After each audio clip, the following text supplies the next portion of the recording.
Jogo Aberto de volta, TV Tarobá de Londrina. Você está nos acompanhando em todo o norte do Paraná ou em todo o mundo, né? Por meio do facebook.com/Tarobá Londrina. Hoje falando sobre a reforma trabalhista. O texto já passou numa votação na Câmara esta semana, mas ainda precisa ser discutido, precisa ser aprovado no Senado e ainda vai para a sanção presidencial. Doutor Jossam Batistucci falando conosco sobre esses pontos que geraram polêmica, outros mais tranquilos. Vamos falar então da questão da arbitragem, né? O que é o papel da arbitragem na reforma trabalhista? Na década de 90, nós tivemos uma legislação que trouxe para o Brasil a ideia da conciliação, mediação e a arbitragem junto disso, que é a possibilidade de se resolver problemas fora do judiciário brasileiro. Isto em grandes contratos, em grandes empresas, a gente está falando de contratos mais significativos do ponto de vista financeiro. Esta é uma opção obrigatória, na medida em que os agentes, os atores daquela negociação, pelo menos um deles, fazem tal exigência, tal requisito. Não que seja obrigatório por lei, mas é tal requisito. Isso pode ser também, a partir da aprovação e sanção desse projeto, pode também ser levado para trabalhadores que ganhem, desde que esses trabalhadores ganhem pelo menos 2 vezes o teto do INSS. Hoje ia dar em torno de pelo menos R$11 mil. Então, se parte de um pressuposto, Fernando, de que trabalhadores que ganhem registrado em carteira, né? Então, aí mais de R$11 mil, têm condições de debater, de escolher, de negociar de maneira diferenciada com o seu empregador. Por isso que dá a liberdade a ele de optar por sair do judiciário e indo para uma Câmara de Mediação e Arbitragem, que seria um órgão, né, extrajudicial, portanto, que vai decidir aquela demanda. Como que fica o pagamento de honorários, no caso uma ação trabalhista, né? Quem perde paga, qual é o percentual? Hoje em dia, há um debate muito grande, mas é majoritário na Justiça do Trabalho, o entendimento de que não são devidos honorários advocatícios ao advogado que venceu a causa. Então, aquele que perde deveria pagar, como é assim na Justiça Civil, na Justiça Federal, e na Justiça do Trabalho não. Isso passa a ser implementado, né, nessa proposta, e inclusive para empregados também. Então, o empregado passa a ter a obrigatoriedade de comparecer às audiências trabalhistas. Hoje em dia, por exemplo, se ele pode faltar 2 vezes e ainda mover o processo por uma 3ª vez. Isso deixa de existir. Então, ele passa a ser obrigado, se ele agir com má fé, por exemplo, né, e a gente sempre ouve muitas histórias de alegações inverídicas de empregados e de empregadores, e o juiz tem uma maior liberdade para aplicar a penalidade de má-fé, mandar pagar honorários de sucumbência.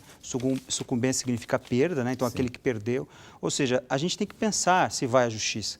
A gente tem que ir com verdade, com honestidade, para que o juiz possa realmente solucionar o conflito, né? Com justiça, especialmente falando. E tem a litigância também. A litigante de má-fé. De má-fé. Isso muda alguma coisa na...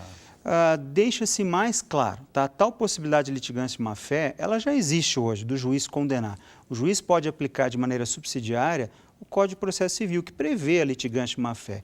Ou seja, se eu entro com um processo colocando diversas mentiras no processo, ou se eu vou me defender e eu coloco diversas mentiras, o juiz detectando isso, detectando a mentira, não diferença de interpretação, detectando a má-fé, a mentira, o interesse em causar o prejuízo alheio, ele vai aplicar punições, né, na medida em que a pessoa que entra com inverdades deve ser punida. Um caso clássico de litigância para o nosso telespectador entender. Vamos sim dizer, pagamento por fora.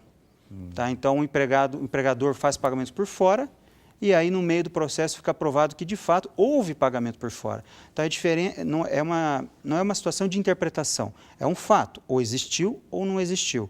Se um diz que tem, o empregador diz que não tem, nós não estamos falando de um erro interpretativo, simplesmente. Estamos falando de alguém que mentiu no processo.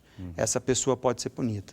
Perfeito. Banco de horas, a gente comentou, né? Sim. Multa por ausência de registro. Isso aqui é... Isso é muito interessante. Na medida em que, hoje em dia, nós temos a previsão na CLT da punição dos empregadores que não registrarem os seus empregados. Punição de um salário mínimo. Essa multa, na proposta originária, era de R$6 mil, né, sendo de R$1.000 para microempresários e empresários de pequeno porte. Com as alterações da proposta, foi reduzido para R$3 mil, né, por trabalhador não registrado, e para micro e pequenas empresas para R$ 800. Então nós temos, por quê? Porque não registrar a carteira de trabalho do empregado é um prejuízo sem tamanho para o empregado e fica uma vulnerabilidade. E tem um detalhe a mais, Fernando. É interessante que a gente atende muitos empregadores, que o próprio empregador tem uma vulnerabilidade.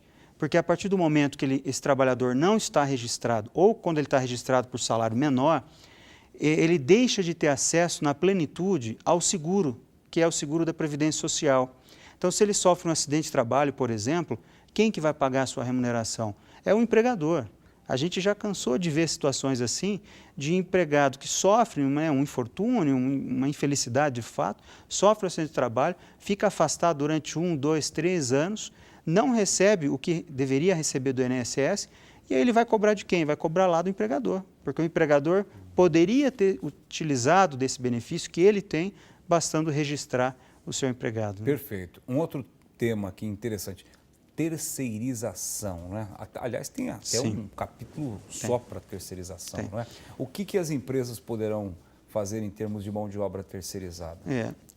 Tem agora, na verdade, isso volta, né, ao assunto, isso teve há alguns meses já um encaminhamento sobre isso, se incluiu na legislação do trabalhador temporário, trabalho temporário, alguns artigos para tratar sobre o trabalho terceirizado, criando uma certa instabilidade jurídica, pois se discute se aquilo é aplicado apenas ao trabalho temporário, aquele que é até 6 meses, renovado por mais 90, e ainda com algumas características, exigências, né, requisitos, e agora trata-se da possibilidade de trazer isso também para trabalhadores não temporários.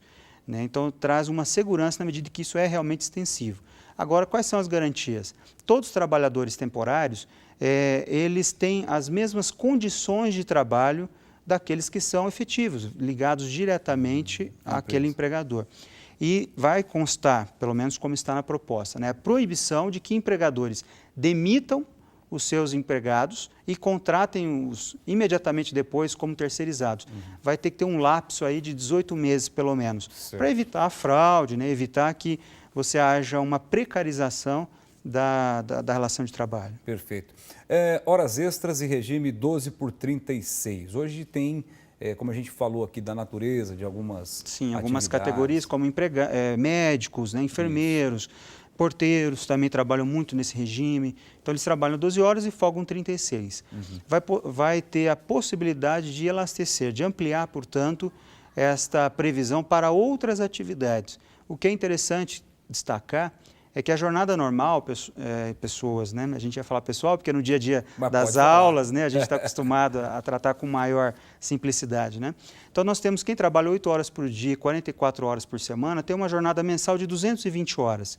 Quem trabalha no sistema de 12/36 vai ter uma jornada de 196 horas no final do mês. Então, nós temos um benefício em ter 24 horas a menos de trabalho para o empregado, desde que seja conveniente a ele, né? Ou seja, desde que ele também opte por essa jornada de 12/36, já que nem empregado e nem empregador são obrigados a aceitarem esse tipo de jornada. Né? Perfeito. A questão da disponibilização. Estou disponível da empresa. O cidadão, hoje sempre tem uma polêmica em torno disso, e geração depois. Quais são as mudanças que...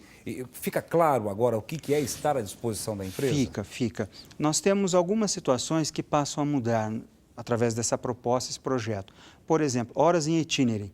Horas em itinerary são aquele tempo em que o trabalhador sai da sua residência, ele é coletado por uma unidade de transporte, um ônibus, um van, enfim, da empresa, quando lá não tem transporte público coletivo. Entendo. Então, alguém que trabalha, vamos supor, em uma comunidade rural ou empresas pequenas que não têm transporte coletivo público, então o empregador vai e arregimenta, ou seja, capta esses trabalhadores e depois devolve. A partir do momento que ele entra no ônibus, nós estamos falando de tempo à disposição e, portanto, horas remuneradas. Tá? Isso deixa de existir. A situação do tempo de troca de uniforme, tempo de alimentação, que o trabalhador está utilizando as dependências da empresa. Né? Então, quando ele vai resolver algum problema particular, ele vai ao telefone, de repente, resolver algum problema médico ou qualquer outro que seja, mas sem sair do local de trabalho. Isso passa a ter uma previsão de que não será hora trabalhada, portanto não será remunerado, porque realmente não está prestando serviços ao empregador. Entendo. Então traz também uma segurança jurídica, já que hoje em dia muitas atividades, muitas empresas, empregadores, acabam tendo situações que depois não remuneram, por entender que aquilo não é trabalho, porque realmente a pessoa, né, o empregado não está prestando seu serviço, mas depois se entra com a ação na justiça e acaba tendo, às vezes, um juiz que determina, né, a remuneração desses períodos. Aquele intervalo de 15 minutos, né, que o trabalhador faz, muda alguma coisa disso ou não? Bom, nós temos a possibilidade, né, nessa ideia de banco de horas, inclusive, de ter uma redução da hora intrajornada, né? Sabe-se que a hora intrajornada é de pelo menos 1 hora, mas em geral são 2 horas, né? Mas de pelo menos 1 hora. Isso vai se permitir com que empregado e empregador diretamente reduzam para 30 minutos, sem a necessidade de ter a aprovação do Ministério do Trabalho, como é hoje, né? Fazendo essa compensação. É muito comum pessoas que não trabalham de sábado, né, trabalham na sua jornada um pouco maior, reduzindo o horário de almoço. Isso é muito comum e a gente vê muito isso, inclusive nas relações envolvendo o empregado doméstico. Entendi. O empregado doméstico está lá dentro da casa, ele quer ter um tempo menor, mas ele não consegue ter, porque a legislação é mais impositiva nesse sentido. Agora não. A gente vai passar a ter a possibilidade de documentar isso. Aí a importância, Fernando, né, e todos os telespectadores, do empregador e do empregado se atentar à necessidade de pactuar.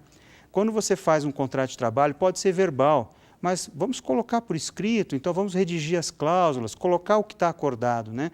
O que é combinado não é caro, né? Mas o que você consegue combinar, né, e provar o que você combinou, isso com certeza é melhor, porque traz uma segurança. E hoje tem o ponto eletrônico, né, o registro digital. Tem, com certeza. Nós temos sistemas de controle. Pelo celular, você pode fazer o ponto de maneiras das mais variadas possíveis, né?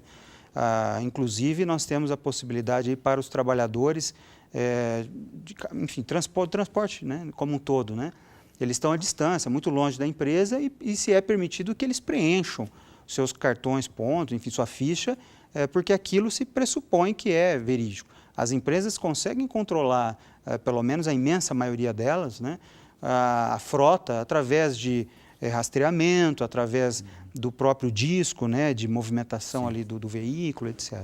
Perfeito. A questão das mulheres, trabalho insalubre, muda alguma coisa nesse novo texto? Muda, Fernando.